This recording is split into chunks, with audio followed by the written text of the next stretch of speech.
আজকে জামায়াত ইসলামী তাদের অতীত ইতিহাস ভুলে গেছে। আমাদের মতো সংগ্রামীদের যাদের রক্তের উপর দিয়ে পাড়া দিয়ে আজকে জামায়াত ইসলামী বিরোধী দল হতে পেরেছে, আমাদেরকে দিনে 10 বার সালাম করা উচিত। আজকে ওই জামাত শিবিরের বট বাহিনী কিংবা ওই দেশের বাইরে থাকা সাইবার সন্ত্রাসী 2 টাকার ভাড়াটে ইউটিউবাররা আমাদেরকে নিয়ে যত কথাই বলো, আমি আজকে একটি ফেসবুক পোস্টের মাধ্যমে বলেছি, বন্ধুগণ, ওই ভাড়াটে ইউটিউবাররা ভাড়ায় খাটে রাষ্ট্রের গুরুত্বপূর্ণ ব্যক্তিদেরকে নিয়ে কুৎসা রটনা করে সমাজে হিংসা বিদ্বেষ হানাহানি ছড়িয়ে দিতে চায়।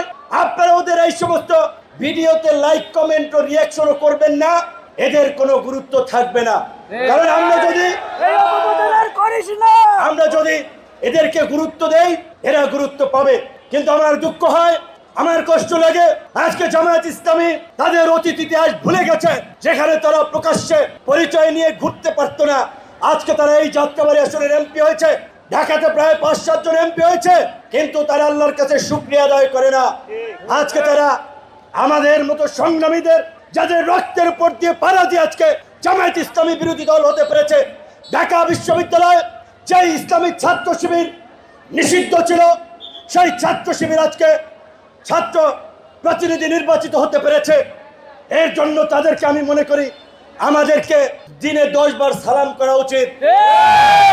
আর আজকে অকৃতজ্ঞের দল আমাদের নেতা কর্মীদের উপরে হামলা করে সংঘাত সহিংসতা সৃষ্টির জন্য বিদেশিদের সাথে আতাত করে রাষ্ট্রকে অস্থিতিশীল করতে চায়।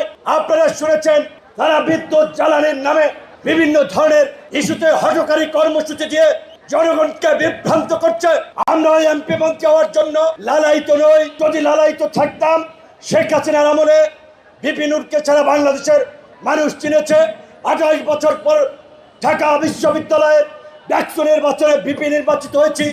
আজকের এই তরুণ বিপ্লবীদের অনেককেই হাতে খড়ি দিয়ে রাজনীতিতে এনেছি। আমাদের সুযোগ ছিল শেখ হাসিনার সাথেও আঘাত করে শত শত কোটি টাকার মালিক বনে যাওয়া, আমি নির্বাচনে গিয়ে এমপি মন্ত্রী হওয়া, কিন্তু আমরা দেশের সাথে দেশের মানুষের সাথে বেইমানি করি নাই।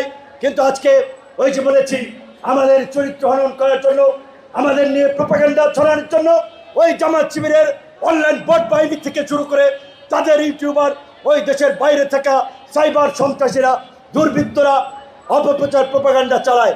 ভাই, তোমরা শেখ হাসিনা তোমাদের জন্য সমস্যা ছিল, তোমরা দেশের বাইরে ছিল। এখন তো শেখ হাসিনা নাই, তোমরা তো দেশপ্রেমিক, দেশকে নিয়ে এত ভাবো, রাজনীতি করতে চাও, দেশে আসো, রাজনৈতিকভাবে খেলি। কিন্তু ওই যে গান আছে না একটা, ওই যে একটা গান আছে না, বন্ধু কথা কইলো না, ও এরা দেখা দেয় না।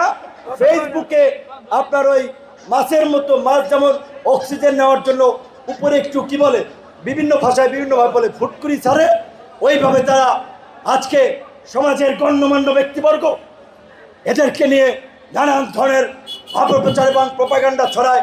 কিন্তু আমি বলেছি, আজকে থেকে এদেরকে আপনারা এই সমস্ত কথাবার্তা কান দিবেন না, এদেরকে ইগনোর করুন, এদের দেখবেন এমনি ভাত শেষ।